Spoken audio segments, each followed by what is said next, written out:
There's my review of My Hero Academia, Chapter 253, Shirakumo. And if I was any better with names, that title would have sent a chill down my spine. For those of you who don't know, who don't read Vigilante, well, for one, you should definitely read it because it's absolutely freaking amazing. But for two, Oboro Shirakumo was, in a sense, the best friend of Mike and Eraserhead. They went to school together. He was always fun, boisterous, happy-go-lucky. They essentially raised a cat together, which eventually Midnight ended up adopting, but the three of them were essentially brothers.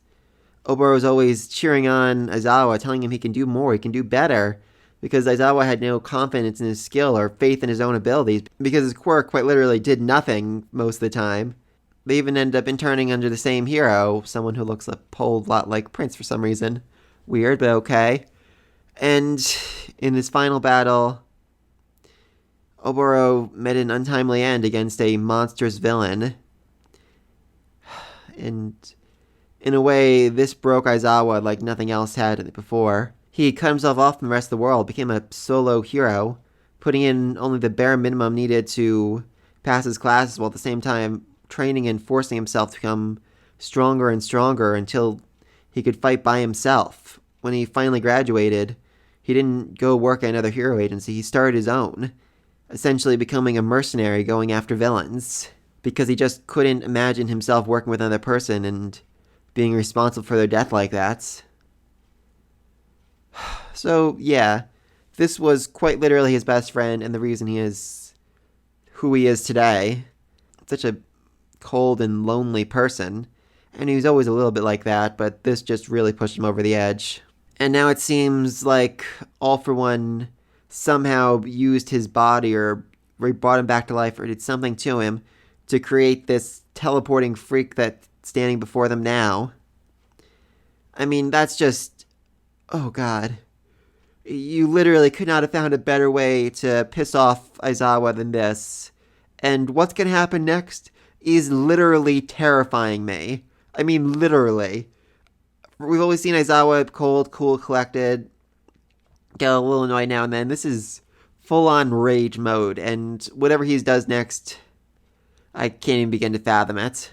I mean, it's not just him either. Mike is just as angry, just as furious, just as enraged as he was. I mean, like I said, three of them were essentially brothers in the academy, and now that he's been twisted and turned into this horrible monstrosity, it's just gonna break both of them, and they're going all out against All For One. They're not going to take prisoners. They're going to murder anyone who gets in their way at this point.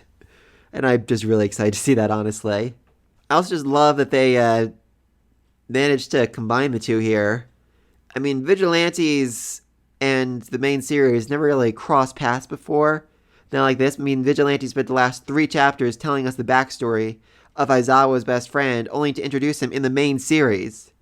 I mean, I enjoyed it, reading the story back then, when I just thought, oh, they're finally giving us backstory on Aizawa, telling us how he became this guy who he is. Oh, he lost his friend. Oh, that's so sad. Okay, so that's why I ended up becoming that, and oh, this is why I ended up becoming a teacher after all that. That's a whole other story. But yeah, but instead of all that, instead of just being, a chance to give some backstory to a character that we don't really get much info on, they instead decided to set the stage for this big-ass twist in the main series. I just can't even begin to fathom how this all came together, and it just works so perfectly. Now, what exactly this means moving forward is a little hard to tell. So, either Smoke Dude here, whose name I literally cannot remember, is in fact Shirakumo, and he's just been brainwashed and manipulated into becoming this, or at some point they managed to combine Shirakumo's dead body with another person and somehow managed to create this monstrosity. I mean, if he does, have Shirakumo's memories, if he does remember the time with Eraserhead, the time with their cat, that's just gonna... oh, good lord, I can't even begin to fathom. Honestly, I have no problem imagining Eraserhead just killing him here and now to put him out of his misery. But yeah, like I said, very excited to see what Eraserhead ends up doing with all this. Anyway, the actual start of the chapter is all about a much more loose and freestyle Ida, like he's more comfortable and happy-go-lucky, and it's honestly just a little weird. I mean, they haven't really touched on Ida in a while, but now he's just like this happy-go-lucky freestyle guy who's always smiling and dancing. It's really creepy. Anyway, so essentially the lesson of the day will be talking about what they learned over break, how they improved, how they got stronger, and I'm guessing it's me next chapter, at least partially, which I'm actually really excited to see. I'm curious how they've managed to improve all the heroes, what they've managed to learn and do. Very curious what's the deal with Invisible Girl. I mean, she was in this chapter, I think, but yeah, I just feel like she's the one that gets like the least amount of attention, and she really could use more of it, or just some kind of upgrade. And Araka got some new cool upgrades to her suit, which are really freaking heavy, but because she can just make anything super light, she's able to carry it around like it's nothing. I'm kind of curious if she like gets hit with a quirk canceling bolt or something. She just kind of like fall to the ground and collapse because she couldn't lift her own suit. That'd be pretty freaking hilarious. And what's more, she's carrying around the keychain she got from Deku during the Secret Santa thing as a good luck charm, and it's just really freaking adorable. I love it.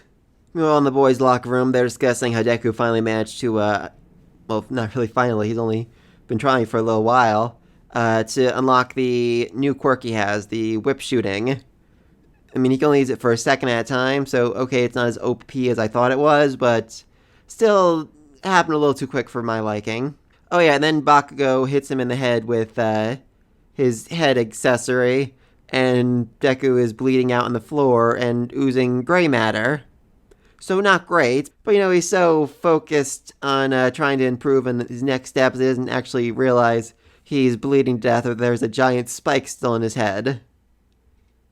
And then All Might shows up with a symbol of sweets, giving the kids cotton candy, because of course he did.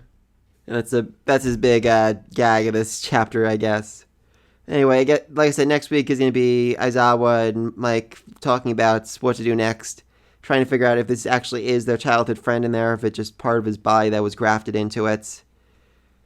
And then they're going to have the whole conversation about what it is what they learned on their winter vacation, what they learned in internships, how they improved, how they changed their costumes, how they got stronger, what they accomplished. And I really hope we get a chance to hear from everyone about what they did, because too many of these characters, push to the sidelines way too often, and I'd like some improvements, some upgrades, some knowledge about what it is they're currently doing. But yeah, let me think about all down below. What do you think of Aizawa's former best friend coming back as a villain, twisted and corrupted like this? Yeah, not great, but still an amazing twist, and I just love a combined vigilantes into this. But I think all that down below. Be sure to like, subscribe, this video. Until then, peace.